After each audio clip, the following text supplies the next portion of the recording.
활발한 활동을 하신 분이죠. 민주당의 박선원 의원님 모셨습니다. 어서 오십시오. 네, 안녕하세요. 뭐 반갑습니다. 터지자마자 그냥 건강은 괜찮으십니까?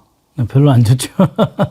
여러 건데. 건강하셔야 되는데. 좋습니다. 네. 이번에 김병주 의원님하고 박선원 의원님 두 분 아니었으면 어떻게 됐을까 그런 걱정한 분들이 많아요. 그 정도로 아주 활약이 대단하셨는데 터지자마자 곽종근 특전사령관도 만나고 또 이준우 수방사령관도 만나고 그러셨지 않습니까? 그렇습니다. 김병주 의원님한테 얘기 들어보니까 혹시라도 본인 잡혀가면은 도와달라고 같이 가자고 그랬다고 그러시더라고요. 가실 때 마음이 좀 비장하셨겠어요. 아니 저는 비장 안 했는데 우리 저기 김병주 최고위원님 비장하셨더라고요. 아, 왜 군이 좀 그럴 거라고 생각을 했을까요? 아니 이제 특전사는 국정원하고 합동훈련도 하고 그 대테러 작전에서 파트너 관계거든요. 그러니까 어떻게 보면 특전사의 외부 손님이죠, 저는. 근데 이제 우리 김병주 최고위원은 아주 마음에 안 드는 선배님이잖아요. 특전사 입장에서 보면. 그러니까 김병주 최고는 자기를 잡으면 억류하면 저까지는 억류하지 못할 거다. 또 저는 또 어떻게 통신 연락 조치를 취해가지고 지원군을 보낼 거다 이런 생각이 있으셨나 봐요. 그만큼 비장하신 거죠. 그렇죠. 어려운 일입니다. 특전사 원래는 밖에서 만나긴 했지만 처음에는 특전사 사령부까지 들어갈 생각을 했거든요. 안으로. 그러니까 비장하시죠. 아무래도 옆에 계시니까 보는 저희들도 좀 든든하기는 했어요. 국정원 차장까지 하셨지 않습니까? 근데 이 정보 쪽은 좀 다르지 않습니까? 사실 그 내용을 정확히 모르면 어떤 짓이 벌어지고 있는지 어렴풋이는 알아도 정보 쪽에서 평생을 해왔던 사람들이 보는 것과는 상당히 다를 것 같아요. 저는 이제 노무현 대통령 그 국가안보실에서 5년 동안 행정관 비서관을 했거든요. 그때 제가 주로 북한 핵 문제하고 한미동맹 그리고 우리 군 현대화 그러니까 그 전력 개선 사업 이런 것을 하면서 사실은 상당 부분 군하고 같이 일을 해왔었어요. 그러니까 군의 생리라든지 그 체계 그다음 위 선배들부터 쭉 내려오는 흐름을 좀 알고 있었죠. 이제 궁금한 것부터 좀 먼저 여쭤볼게요. 지금 맨 처음에는 그냥 출동한 병력들만 가지고 우리가 들여다봤는데 지금 나오는 것은 이제 정보사가 많이 나오거든요. 특히 노상훈이라고 하는 자가 지금 등장을 하지 않습니까? 그렇습니다. 가만히 들여다보면은 이 자가 가장 위험한 자 아니었나 싶더라고요. 그러니까 이제 김영현 노상원 그다음에 정보사령관 문상호 이쪽에 한 패거리가 있고요. 그다음에 이제 여인영 그다음에 이진우 이쪽 충암파가 한 패가 있고 이 두 그룹이 제일 이제 중요하고 그 두 개를 연결하는 사람이 이제 김영현이죠. 그러니까 김영현이 충암파에서 여인영과 이진우 수방사령관, 방첩사령관, 수방사령관이고 그 다음에 이제 이 노상원을 통해서는 전체를 같이 기획하는 그러니까는 이제 마치 그 계엄령의 준비 본부장. 이 이제 김영현이면 그 밑에 핵심 기획 담당 팀장 정도가 이제 노상원이 되는 거예요. 문상호는 정보사령관 한 지 1년인가 밖에 안 됐다면서요. 1년인데 문상호가 그동안 예비역들 그러니까는 블랙요원 오비들 하고 그 1년 기간에 갈등이 많았어요. 그런데 결국은 그 세력과 손을 잡았죠. 갈등을 벌리다가 노상원이 오니까 노상원은 정보 사령관을 했어요. 사령관을 했기 때문에 자기 한 육사 41기 노상훈은 그리고 노상훈은 오래전부터 그러니까 박근혜 청와대에서 경호 차장할 때 이 그 문상호를 대령 시절에 끌어당겨 준 사람이에요. 청와대 안보실로. 그러니까 둘이 굉장히 가깝죠. 그리고 문상호는 청와대 안보실에 있으면서 박근혜 청와대 안보실에 있으면서 그 청와대 안에 동향 같은 거를 이제 노상원이한테 전달해주면 노상원이 박응렬 경호실장 한테 보고하고 또 군에도 내려 매기면서 자기 영향력을 키운 사람이죠. 그러니까 이 노상원하고 문상원은 아주 가까운 사이입니다. 그래서 국회에서 박선원 의원님이 문상호한테 그런 질문하신 적 있잖아요. 노상원이 잘 알지. 그랬는데 그 질문하실 때는 롯데리아 햄버거 그거 밝혀지기 전이죠? 전이죠. 그때 물어보셨는데 문상호가 잘 모른다고 그랬어요. 예, 그러게 말해요. 그 사람 그렇게 거짓말합니까? 그거를 그때는 이미 다 알고 물어보신 거 아닙니까? 그렇죠. 왜냐하면은 기본 그 TF가 있는데 예. 그 TF가 현역하고 오비하고 같이 꾸려진 TF예요. 예. 그 중에 현역이 문상호, 김봉규 그리고 정성욱 그리고 이 TF 안에서 현역들이 이제 실제로 뭐 속초에서 군을 동원한다든지 뭐 판교 부대에서 자리를 마련해 가지고 예. 저녁 모임 한다든지 이 판을 깔아준 게 현역 팀이고 여기다가 계속 작전을 주입시키고 외부하고 오비들하고 연결시켜서 결국은 대통령실 김용현하고 연결해 가지고 그 팀을 만든 게 이제 노상원이고 그런 거죠. 이미 그러니까 알고 있었는데 이미 다 알고 계시면서 네. 물어보신 거 아니에요. 예. 그런데도 모른다고 딱 잡아대더라고요. 네. 그래서 제가 그 이야기까지 했어요. 문상호한테 질문하기 전에 예. 수사관한테 진술한 거는 아무 의미가 없다. 오늘 여러분들이 국회에서 국민들 앞에 소상히 밝히고 사죄를 하고 미안합니다. 잘못했습니다. 하는 것이 당신들이 앞으로 형량이라든지 여러 가지에 도움이 된다. 그 그렇죠. 말까지 했어요. 제가. 예, 예. 지금이라도 반성하고 그러면 정상 참작되지 않겠습니까? 그 수사기관에 가서 말하는 건 의미가 없어요. 그 대신 수사기관에 가서도 협조를 해야죠. 지금 다 그 연관급들은 협조하는 것 같아요. 근데 이제 사실은 보면은 노상원이가 문상호보다 김용현과 더 가깝고 다 이렇게 한 것 같은데 혹시 그러면 노상원을 누가 움직였을까? 김용현일까? 왜냐하면은 김건희가 자꾸 막 오비들한테 전하고 그랬다는 정보가 있었지 않습니까? 그러면 김건희와 노상원의 관계는 없었을까요? 아니 저는 그래서 그 노상원이 SBS하고 그 인터뷰한 내용이 저거는 김건희 씨하고 이야기한 내용 같다고 제가 지적을 했죠. 예. 말투가 그 자기가 아무리 노력을 해도 이런 표현 있잖아요. 예. 김용현이 노력했다는 이야기는 아닐 거 아니에요. 근데 윤석열이가 노력한 거라면 대통령에 대해서 자기가라고 말할 수는 없잖아요. 그러니까 이제 그 김건희 씨가 노상원하고 이러이러한 말을 하면서 도와달라 뭐 협조해 달라 이런 이야기를 했을 때 나올 법한 말. 그 언어가 바로 노상원이 여러 오비 중에 한 사람이었을 것이라고 저는 추측하고 있고 상당히 강하게 확신하고 있습니다. 그리고 이제 또 드러나고 있는 게 HID 관련인데요. 네. 뭐 인민복을 미리 이렇게 구입을 하려고 했다라고 하는 게 새로 지금 나왔죠. 예, 그렇죠. 그거는 뭐라고 봐야 됩니까? 그러니까 원래 올 상반기, 그러니까 5월, 6월 달에 한번 1,500에서 2,000벌을 이미 한번 준비해서 주문해서 확보를 해 놓은 상태예요. 예. 상태에 7월 달에 약 제가 파악하기로는 한 35벌 정도를 인민군복을 별도로 새로 제작 주문을 수익 계약을 했다 하는 거고. 예. 우리 김병주 의원님은 이 35벌이 아니고 100여 벌을 했다라고 하는데 김병주 의원 첩보가 더 정확한 것 같아요. 업체에 그 수익 계약한 내용을 직접 확인을 했기 때문에 그 김병주 의원 주장이 더 맞다고 봅니다. 예. 정보사가 사실은 그동안에 가려져서 잘 안 나왔지 않습니까? 뭐 방첩사까지는 나왔어도.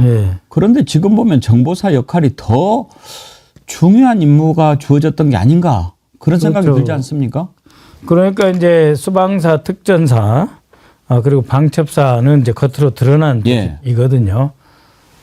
그렇지만 정보사는 겉으로 드러나서도 안 되고 그동안 이름 외에는 모르는 그런 조직. 사령관 이름 외에는 모르는 그런 조직이거든요. 예. 그렇기 때문에 어떻게 보면은 오비라든지 정보사 오비라든지 김용현이라든지 혹은 윤석열이 활용하기가 좋았겠죠. 안 알려졌으니까. 비밀 임무를 시키고 그 비밀 임무를 시켜도 흔적이나 증거를 없애기 쉬운 조직이니까. 그렇고 참 이게 역설적이고 불행한 일인데 올 7, 8월에 그 정보사에 그 블랙 요원이 다 괴멸됐다 막 이런 사건이 있었잖아요. 예. 그래서 제가 이제 정보위 간사거든요. 국회 정보위 예. 간사. 방첩사도 저한테 와서 수사 상황을 보고를 합니다. 정보사도 보고를 합니다. 그리고 이 수사를 인계받은 국방조사본부도 저한테 보고를 합니다. 그럴 때 정보사의 이 블랙 파트를 완전히 새로 재건한다, 신설한다 하는 각오로 열심히 다시 재건해 달라. 그 요구를 했고 그렇게 하겠노라고 했어요. 그게 제일 중요하잖아요. 그런데 그 인력이 남는다고 말이야. 그거를 이런 데다 쓰면 됩니까? 이야말로 국가 변란 세력이고 반역자들인 거예요. 예? 아니 정보사가 얼마나 중요한데요. 국정원보다 어떻게 보면 더 활동을 많이 하는 측면이 있어요. 방첩과 관련해서. 아니 정보 획득과 관련해서 정보사가. 예. 그런데 그 중요한 정보 첩보의 가장 날선 칼이라고 보면 돼요. 우리 대한민국이 우리를 지키기 위해서 정보를 획득해야 되잖아요. 예. 거기에 가장 날선 칼, 보검이다 생각하셔도 돼요. 그게 정보사다. 정보사가. 그리고 특히 블랙 파트가, 흑색 요원 파트가.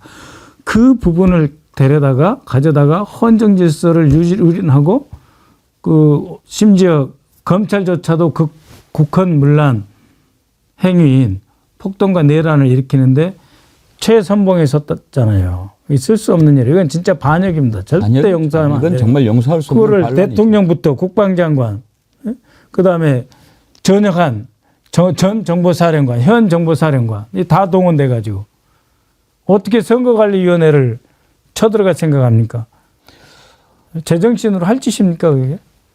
왜 선거관리위원회를 그렇게 접수를 하려고 했을까요? 이게 단순히 윤석열이 부정선거에 대한 의심병이 심해서 꼭 그건 아닌 것 같아요. 뭔가 다른 음모가 좀 있어 보이지 않습니까? 있다고 봐요. 그래서 선거관리위원회는 이제 그 선출직 공직자의 거의 모든 정보가 있다고 보시면 됩니다. 예. 하다못해 후원회부터 선거 홍보물부터 하다못해 이렇게 명함 시안에다가 뭐 유급으로 쓴 선거운동원 명단까지 다 들어있어요. 근데 이게 이명박 정부까지는 박근혜 이명박 정부까지는 국정원에도 아마 사본이 있었을 거예요. 문재인 정부 때는 없어요. 이게 오로지 선관위에만 있어요. 그래서 모든 그 선출직 공직자의 정보가 다 선관위에만 있어요. 네. 두 번째는 선거운동하는 전 과정과 득표율 뭐 이런 모든 것, 여론조사 자료까지 다 선관위에 있어요. 그러니까 이것을 가져다가 그 국회의원들, 특히 민주당 국회의원들을 잡아서 고문하고 그 정보 조작, 증거 조작 해가지고 의원직을 상실케 하고 그 자리에 누구를 넣으려고 했겠습니까? 이번에 공을 세운 사람.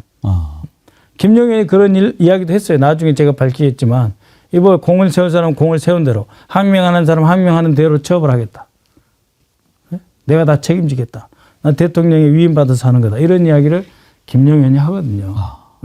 그러면서 상주화될 사람들, 예를 들면 현역 예비역 다, 그리고 극우 유튜버, 윤석열이 찍은 사람, 뭐 김건희가 성공했으면 김건희 씨가 찍은 사람 다 모아가지고 출마시켜서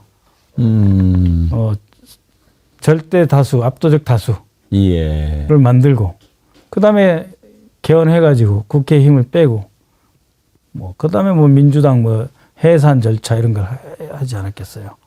지금 의원님 말씀 들으니까 이건 이제 제가 생각하는 추측입니다. 아니 근데 그러니까 지금 그 말씀을 들으니까 오히려 저는 이해가 돼요.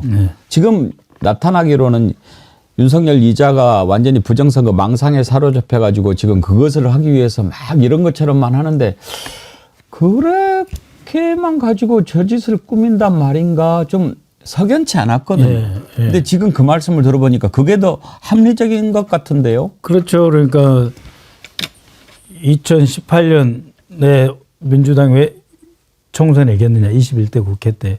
그거는 국민들이 코로나 극복을 잘한 문재인 정부에게 힘을 준 거예요. 그렇죠. 이 경제 위기, 그다음에 이 어려운 그 코로나 위기, 팬데믹을 잘 극복해 달라, 잘 하고 있으니까 표를 준 거예요. 그 국회의원들의 표 한 장 한 장 다 증거로 남아 있습니다. 선관위에.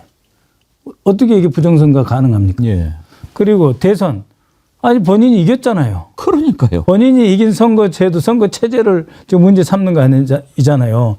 우리가 정말 제대로 개표했으면은 모르는 거예요. 이것이 뭐 얼마 표, 27만 표밖에 안 되기 때문에. 근데 이재명 대표가 일찌감치 그냥 내가 졌다라고 하는 그 인정을 해줬잖아요. 그래서 자기가 아무런 조건 없이 이재명 대통령 후보가 다 인정해 줬잖아요. 도대체 이재명한테 자기가 고맙다고 해야지 뭐가 네. 문제인데 지가 이긴 선거를 가지고 대선을 문제 삼겠어요? 저는 부정선거만 갖고는 아니었을 거다. 그리고 일단 이번 선거는 자기 정부에서 치른 선거잖아요. 22대 선거를. 그러니까요. 그것을 그러면은 선관위를 잘못 운영했으면 그러니까 이건 말이 부정선거라는 거지. 이거를 빌미로 예. 쓸어버려 가지고 자기가 원하는 사람으로 국회를 다시 채워 가지고 보수요 영원하라 하고 싶었지 않았나. 그렇지 않으면은 생기는 게 없는데 장군들이 여기에 가담하겠어요? 뭔가 기대하는 게 있었겠죠. 이번에 정보사 저 노상원과 문상호 이렇게 햄버거 가게에서 만났지 않습니까? 네. 그것도 정보를 오랫동안 다뤄오셨던 분들 입장에서 보면 네. 뭔가 좀 의미가 있어 보이던데 그렇게 봐야 되지 않습니까? 그냥 햄버거 먹고 싶어서 거기를 택했을까요? 모이기 쉽고 흩어지기 쉽고 눈에 잘 안 띄는 곳이죠. 오히려 은밀한 장소보다. 은밀한 장소 뭐 거기 뭐 한정식집이나 예. 이런 데 보면 같은 급수에 있는 사람들 뭐 대령이라든지 원스타라든지 이런 사람들하고 부딪히잖아요. 그런데 햄버거 가게 기차역 앞에서 만난 거니까 예. 얼른 헤어지고 거기에 화이트 노이즈라 그래가지고 백색 소음이 있기 때문에 도청도 안 되고 왜 만났냐고 우연히 만났는데 내가 애들 간단히 햄버거 하나 사준 거야 하면 굉장히 소탈해 보이잖아요. 그렇죠. 그래서 그런 데서 많이 만나요. 네. 그런 것도 하나의 정보 공작하는 사람들의 그렇죠. 어떤 노하우인 거죠. 사람들끼리 노하우죠. 근데 딱 하나 실수한 게 있더라고요. 그게 물론 CCTV가 우리나라 무지하게 많거든요. 그렇죠. 몇 년 전보다 훨씬 많아요. 그거를 놓쳤더라고요. 예. 이번에 그걸 검찰이 잡았습니까? CCTV 부분요? 예. 경찰이 잡은 거 아니에요? 경찰이? 예. 아니 왜냐하면 지금 검찰에 대해서 보는 시각들이 조금씩 다르거든요. 이건 검찰이 아니죠. 처음에 그 체포한 당사자가 경찰이잖아요. 예. 복수본. 아니 뭔 말씀이냐면 지금 이번에 이제 검찰이 내란죄 수사 관련해 가지고 공수처로 넘겼지 않습니까? 네. 그래서 검찰이 뒤늦게라도 자기들 조직 살려고 지금 좀 정신을 차리고 있는 거다 이렇게 보는 시각이 있고 아니다 제 자식을 절대 믿을 수 없다. 그거 아니죠. 그거 지금 김용현 장관하고 핵심 사령관들은 다 검찰이 잡고 있잖아요. 예. 그리고 윤석열만 공수처에 하나 떼준 거잖아요. 예. 거의 공직자니까 공수처에서 하십시오 하고 자기들이 지금 내란 수사 권한도 없는데 이 사령관들을 잡고 있는 것 자체가 불법이에요. 네. 그래서 국수본하고 공수처하고 이미 국방조사본부 심지어 군 검찰단들이 들어가야 된다고 보는데 이 공조수사본부에다가 다 넘겨야 되는 거예요. 자기들 왜 잡고 있어요? 그러면 사령관들을. 지금 검찰이 확보한 5명 이 신병도 다 공조모드로 넘겨야 된다 이 말씀이십니까? 그렇죠. 네. 지금 그렇게 왜 그러면 안 합니까? 이 말 맞출 시간을 줄 수 있다는 오해를 살 수가 있어요. 그럼에도 불구하고 안 넘기잖아요. 예. 네. 그러니까 이제 김용현하고 이 네 사령관이 이제 문상호도 결국은 검찰로 넘어갈 텐데요. 그렇게 되면 거기서 뭐 여러 가지 말 맞출 가능성이 있어요. 그러니까 그런 거를 철저히 검찰이 차단해 주면 좋은데 오해를 받을 수 있다는 점을 제가 강조하는 거예요. 예. 검찰이 뭐 반드시 뭐 의도적으로 뭐 마치 진술 맞추기 세미나듯이 그렇게 하지는 않을 텐데요. 그렇게 하겠습니까? 아무래도 내란죄인데. 근데 그러나 의심살 짓은 하지 말아라. 네, 하지 말아라. 그냥 깔끔하게 다 넘기면 되는 거예요. 의심살 짓 해도 다 들어오죠. 제가 지금도 기억하는 게 그 부분을 의원님께서 국회에서 처음으로 지적하셨지 않습니까? 김용현한테. 이상민, 김용현, 여인영인가? 네. 이렇게 만난 거 그때 만났죠? 이렇게 물어보신 장면이 있지 않습니까? 여인영하고 이상민하고 방첩사에서 만났고 자기들끼리. 예. 그다음에 제가 말한 거는 사령관 3명하고 김영현하고 만난 거죠. 그런 것은 제보를 받으신 겁니까? 그렇죠. 예. 그러니까 다 이렇게 들어온단 말이에요. 그러니까 예. 만약에 뭐 맞춰가지고 서로 입 맞추고 이러면은 다 드러날걸요. 드러날 수밖에 없습니다. 왜냐면은 영관급 이하 젊은 사람들은 인생이 구말리잖아요. 그렇죠. 그 사람들이 자기들 상관의 상관, 대통령부터 국방장관, 뭐 노상원이니 문상원이 뭐 사령관들 이 사람들 48기 50기인데 노상원이는 41기고 김영현은 38기고 이 사람들 때문에 피해를 본 거잖아요. 이 사람들이 뭐 52기 3기 육사로 기준으로 하면 이런 사람인데 그러면 쉬운 2-3살도 안 돼요. 네? 쉬운 둘 뭐 이런 사람. 앞길이 구말리죠. 앞길이 구말리고 자식도 있고 한데 그래서 이 사람들은 다 진술할 수밖에 없어요. 그래서 내란죄가 워낙 형이 중하기 때문에 특히 이 군형법, 예. 군형법상 내란죄, 군형법 5조의 내란죄 작당하여 병기를 동원해서 반란을 일으킨 자 굉장히 형이 세요. 총살이죠. 이 사람들은 다 그 현역 군인들이잖아요. 예. 그래서 그리고 대령급 이하는 국방조사본부에서 조사를 하고 있습니다. 그러니까 결국은 사령관과 일부 뭐 원스타 투스타 앞으로 이제 조사해야 될 사람이 검찰에 간다 하더라도 그 밑에 실제로 그 선발 역할을 했던 영관급 이하는 국방조사본부에서 다 조사를 해요. 그렇기 때문에 숨길 수가 없어요. 그래서 국방조사본부의 조사 결과를 공조본에 다 넘겨주거든요. 말씀 나온 김에 이건 좀 다른 얘기인데 예. 지난번에 박정훈 대령 지금 군사법원 재판이 있지 않습니까? 지난번에 구형을 했는데 혹시 이런 사태가 판결에도 영향을 좀 미칠 수 있을까요? 군 검찰단 문제인데요. 예. 이제 군사법원에서 이제 이 선고를 할 거 아닙니까? 군 검찰단은 이제 기댈 게 전혀 없고요. 이 군사법원은 이번에 조금 인사 변동이 있다고는 하는데 그럼에도 불구하고 장관의 영향을 많이 받아요. 군사법원이. 근데 장관이 이제 없어졌잖아요. 그렇기 때문에 희망합니다.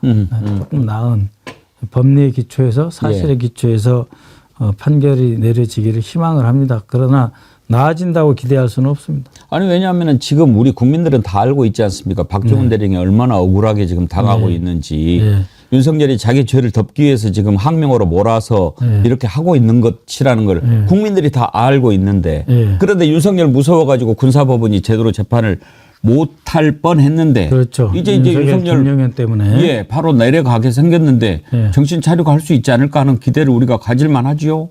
네, 모르겠습니다. 알겠습니다. 김병주 의원이 선관위에 그 정보사 병력이 가가지고 30명을 복면을 씌워서 납치하는 게 HID 임무였다 이런 얘기를 오늘 아침에 했어요. 이거 한번 잠깐 듣고 의원님 의견을 좀 들어볼게요. 첫 번째 임무가 이제 구체적으로 좀 제보를 받았거든요. 너무나 좀 충격적인데 원래는 국방에서 선관위로 간다는 임무만까지가 나왔었거든요. 네, 거기까지 나온 거죠, 얘기가. 선관위 가서 뭐 하느냐가 안 나오는데 첫 번째 임무가 보니까 선관위에 가서 선관위의 과장들하고 핵심 실무자 30명을 무력으로 제압을 하고 케이블 타이로 손목과 발목을 묶고 두건을 씌워서 비완 벙커로 데리고 오라.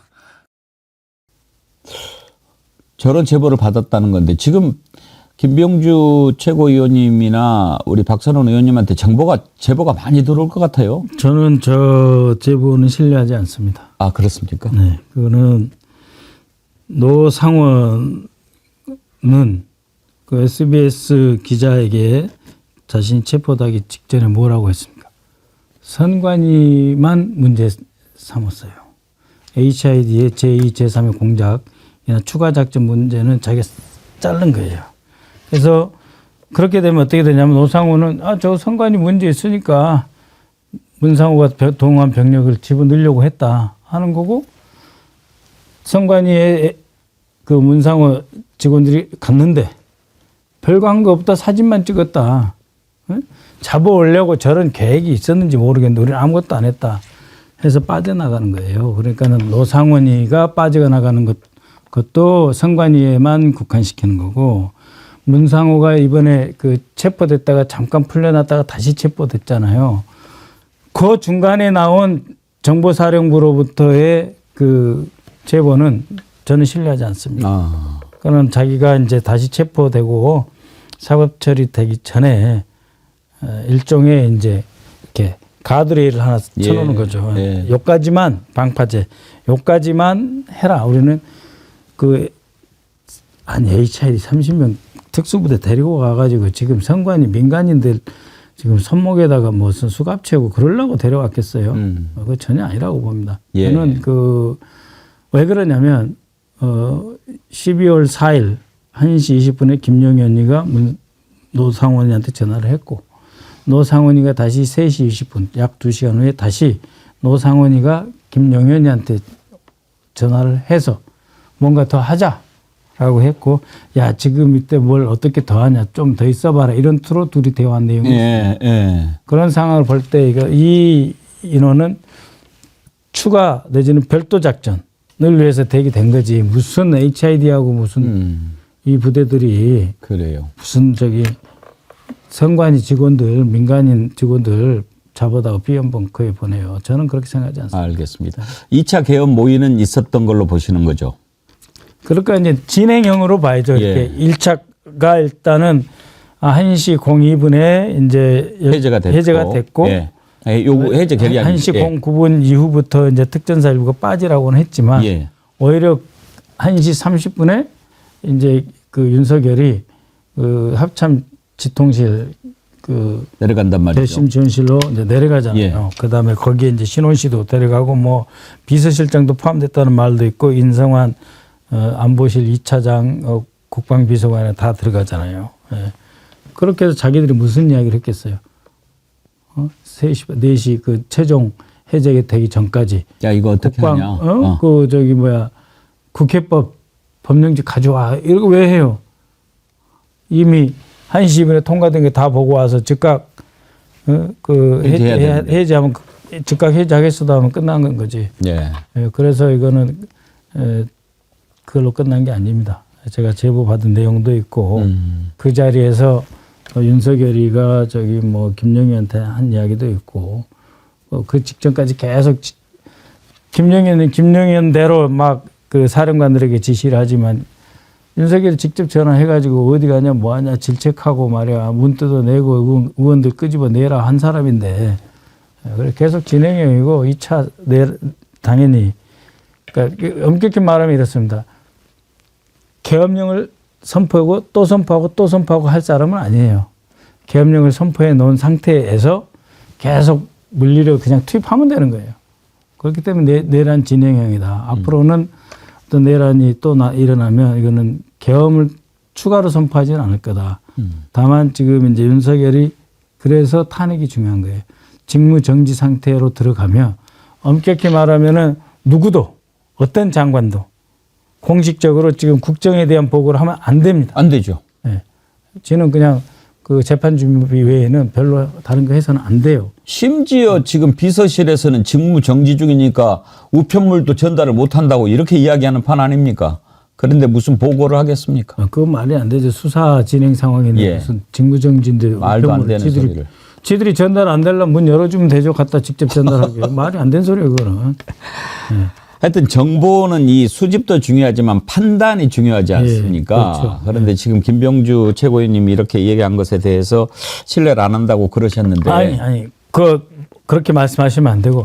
김병주 의원님을 신뢰 안 한다는 게 아니에요. 아니, 그 제보를. 그 제보가 어떤 함정이 숨어 있는지, 어떤 의도가 숨어 있는지, 무엇을 위해서 저런 제보가 돌아다니는지를 파악을 해야 되는 거죠. 그 뜻으로 파악했습니다. 첩보를 잡으면은 의도 판단하거든요. 의도 판단을 하지 않고 이 첩보를 가지고 그대로 사실이라고 믿지는 않습니다.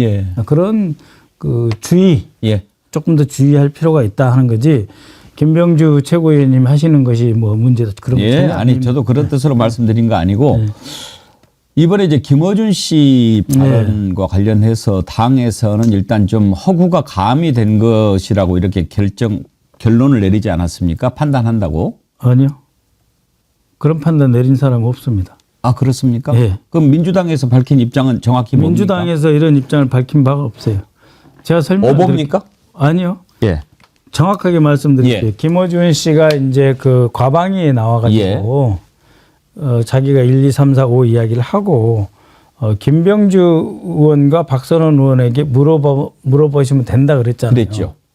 그거를 본 제 보좌관이 이거 의원이 뭐 아시는 게 있나? 하고 자기가 초도 평가 보고서를 쓴 거예요. 초도 평가 보고서. 그럴 때 한동훈하고 암살하고 김어준 조국 양정철 암살 부분에 대해서는 판단 유보했어요.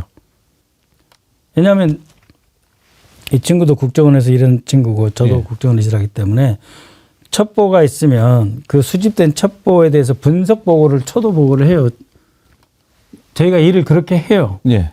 그러니까는 제 보좌관이 그 초도 보고를 저한테 한 거예요. 1번 한동훈 암살 부분하고 2번 김어준하고 뭐 조국 이렇게 해서 공격한 것은 우리가 지금 증거가 없기 때문에 판단을 유보한다. 네. 그다음에 세 번째로 그 옷 있잖아요. 옷. 예. 매립해가지고 뭐. 예. 네, 옷 부분도 북한 인민군 복은 입고 넘어지는 않는다. 그런데 이제 그렇기 때문에 판단이 어렵다 이거는. 그러면은 북한군이 북한 인민군 복을 짓고 내려온 적이 한 번도 없으니까 그러면 이 옷을 누가 어떤 목적으로 했는지에 대해서는 더 파봐야 되잖아요. 예, 그것에 대해서는 저희로서는 약간 신빙성이 낮다라고 평가를 했어요. 예. 12월 13일 날 우리 보좌관이 낮다고 평가를 했고 예. 그다음에 그 미군이 그를 어떻게 살해하고 사살해서 이렇게 한다라고 하는 점은 저희 방에서 저를 포함해서 보기에는 동원될 가능성이 있는 부대가 하나 있었어요. 그런데 그 부대가 안 움직였어요. 그래서 그 부대를 저희가 주목하고 있어요. 근데 그날은 12월 3일 그날은 고 연합 근무하는데 미군이 한 명밖에 없었어요. 한 명. 그 다음 날부터 5, 6명으로 또 늘어요. 그렇기 때문에 이거는 계획상으로는 모르겠지만 실행되지 않았기 때문에 이것도 실제로 이루어질지 어쩔지 신빙성이 낮다고 보았고 다섯 번째 무인기에 이제 무기를 실어서 우리를 또 한다라고 하는 점은 북한 무인기라고 하는 거는 자폭 드론 등 폭탄이 자체 내장이 돼 있어요. 그러니까 그 위에 새로운 무기를 달아서 끌고 와서 때린다라고 하는 거는 안 맞다라고 해놓은 거예요. 그게 12월 13일부터 14일까지 저희 방 보좌관이 저한테 보고하는 초도 판단이었어요. 예. 그러다가 지금 이제 옷 HI 부대 인민군 복이 올해 2번에 걸쳐서 주문이 들어갔다고 하는 점이라든지 또 그 저희가 주목하고 있던 부대가 5, 6명이 근무 중이고 그 근무 중인 부대에 그 사령부 안에 부대에 이 담당자가 노상원의 비서실장 출신이다 하는 걸 저희가 파악을 했어요. 그래서 전체적으로 저희가 재판단을 해요. 재판단도 내가 이렇게 뭐 방향을 주는 게 아니고 항상 수집해 오면 분석관이 자기 마음대로 판단할 수 있게 내버려 둬요. 그렇지 않으면 안 돼요. 차라리 다른 사람한테 네가 추가 판단해봐, 분석해봐 이렇게 하는 거지 이 친구한테 다시 판단을 이렇게는 하지 않아요. 오염되니까 생각이. 그래서 이 친구가 저한테 이제 중간보고를 한 거는 2개 판단 유보 있잖아요. 한동훈하고 조국 부분에 대해서는 가능성을 배제할 수 없다. 그럼 가능성을 배제할 수 없다는 거는 우리가 쓰는 전문 용어예요. 우리 정보기관에 쓰는 전문 용어. 30에서 40%를 가능성 불배제라고 그래요. 30에서 40%. 그다음에 이 인민군복 이것도 가능성을 배제할 수 없다. 그래서 우리가 이번에 다 재판단에서 다 가능성을 배제할 수 없다. 그러니까는 2개가 판단 위보고 3개가 신빙성이 낮다 해서 다 가능성 배제할 수 없다 해서 40% 정도 가능성이 있는 것으로 제가 재판단을 했어요. 그 이유는 실제로 14일 이후로 추가된 첩보가 있고 거기에 대해서 노상원이라고 하는 그 인적 요소. 예. 이 사람 뭐든지 할 수 있는 광기가 약간 있거든요. 그러니까 우리가 판단했을 때 문상호, 여인영, 이진우, 곽종근 이 사람들만 우리가 쭉 추적을 해왔을 때의 그 분석 틀이 있는 거고 여기다가 노상원을 집어넣었을 때의 분석 틀이 달라지는 거예요. 그래서 저희의 중간 보고에서는 다 가능성을 배제할 수 없다로 판단의 수준을 높였어요. 이거는 저희들이 늘 이렇게 합니다. 예. 그래서 초도 보고 1차 중간 보고 2차 중간 보고 쭉 가다가 마지막에 종합 판단 보고. 근데 지금 종합 판단 보고 할 단계는 아니고요. 그런데 그게 지금 민주당 입장도 아니고 국방위 입장도 아니에요. 그러면 초도 판단하고 중간 보고 한 게 흘러나간 겁니까? 중간 보고 한 거는 내가 오늘 일부러 설명을 했고요. 예. 초도 판단이 흘러나간 거예요. 제 방에서. 그러니까 제 방의 실수입니다. 그걸 가지고 지금 이제 민주당이 마치 허구가 가미된 것으로 김어준 씨의 발언을 신뢰할 수 없다라고 한 것처럼 보도가 되고 국민의힘은 그걸 근거로 지금 고발하고 막 이렇게 된 상황 아닙니까? 의미 없어요. 그렇게 아무리 해도. 왜냐하면 새로운 사실이 지금 드러나고 있고 저희는 제가 실제로 어디 가서 발언한 것보다 우리 내부 분석 판단은 조금 더 보수적인 거예요. 그러니까 왜냐하면 이 판단 분석 보고서는 뭐 날마다 쓸 수가 없잖아요. 뭐 5일이면 5일, 일주일이면 일주일 단위로 저한테 판단 보고를 내 보좌관이 내 용도로 올리는 거고 그 사이사이에 새롭게 첩보와 제보가 들어온 거는 제가 언론에 이야기를 하는 거예요. 보도자료를 통해서거나 아니면 이렇게 TV 채널에 나가서나 방송에 제가 이야기를 하는 거예요. 그러면 이게 쫙 모아져서 다음 보고, 다음 중간 보고에 또 반영이 되는 거예요. 그러니까 이 정보를 획득하고 그다음에 판단 분석하고 그것을 배포하는 게 저희 일이거든요. 알겠습니다. 오늘 아주 중요한 말씀을 해주셨네요.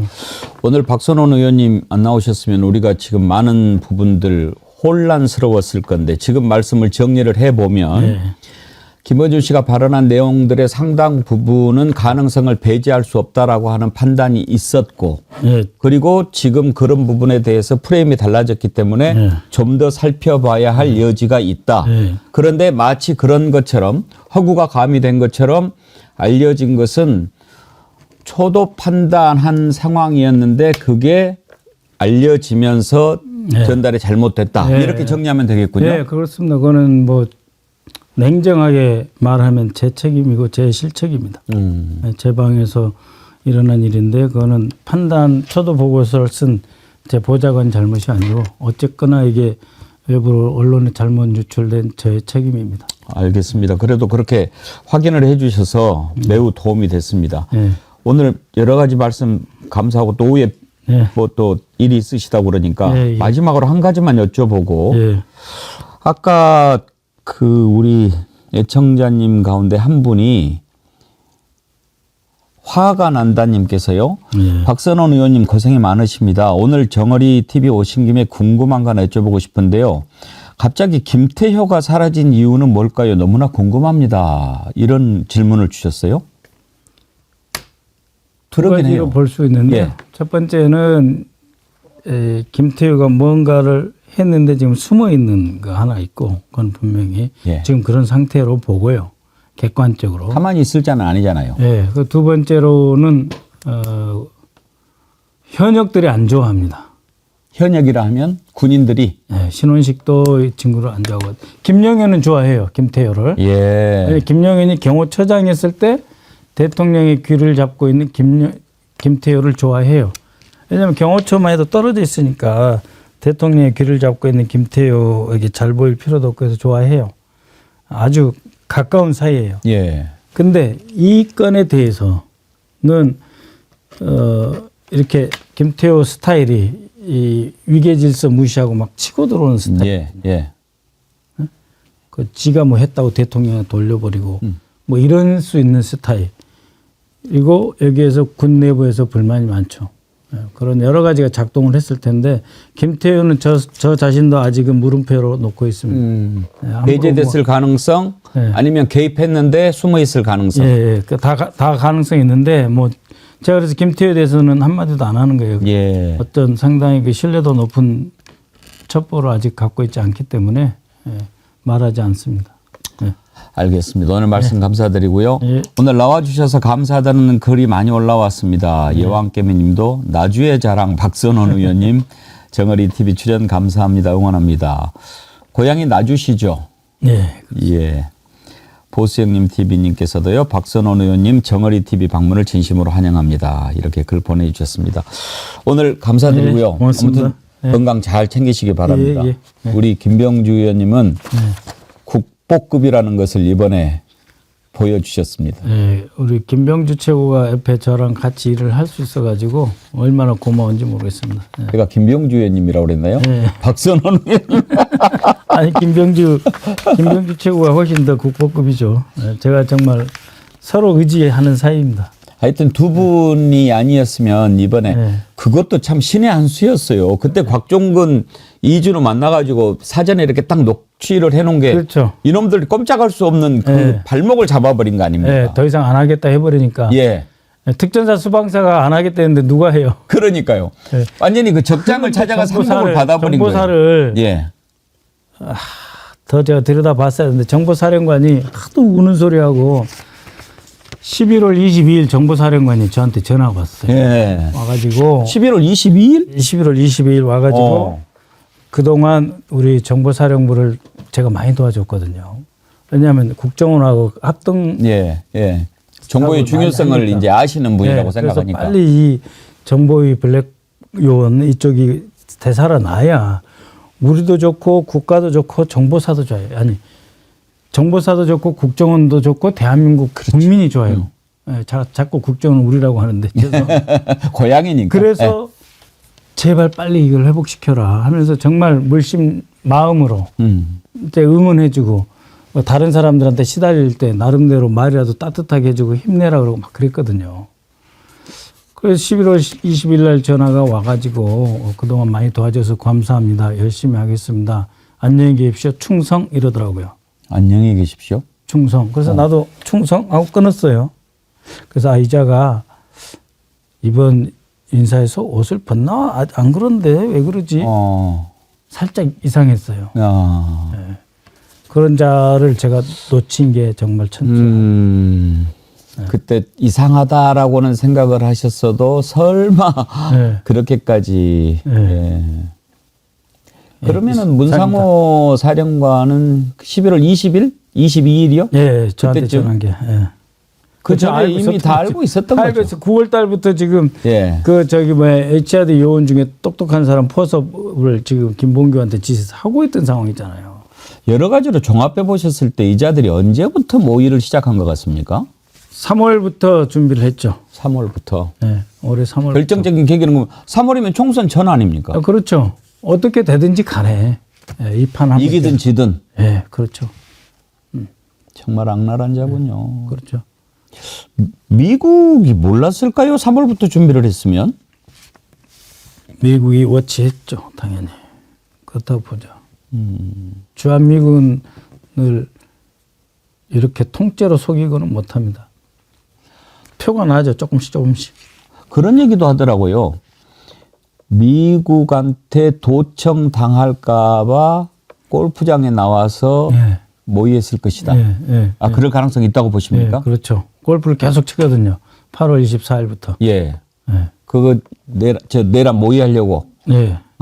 우리 군 골프장에서 쳤으니까. 그럼 어떤 놈들하고 쳤는지 그걸 좀 밝혀야 되지 않습니까? 그거 받아야죠. 그것도 다 나올 겁니다. 아직 파악 안 되셨습니까? 국군 복지단 이런 데서 나와야죠. 예. 뭐 경호상 이유라고 해서 말을 안 하는데요. 예. 근데 결국 다 밝혀집니다. 다 나오죠. 그거 뭐 얼마 안 남았습니다. 알겠습니다. 하여튼 건강 잘 챙기시고요. 감사합니다. 민주당 박선원 의원님 모시고 궁금한 거 많이 여쭤봤습니다.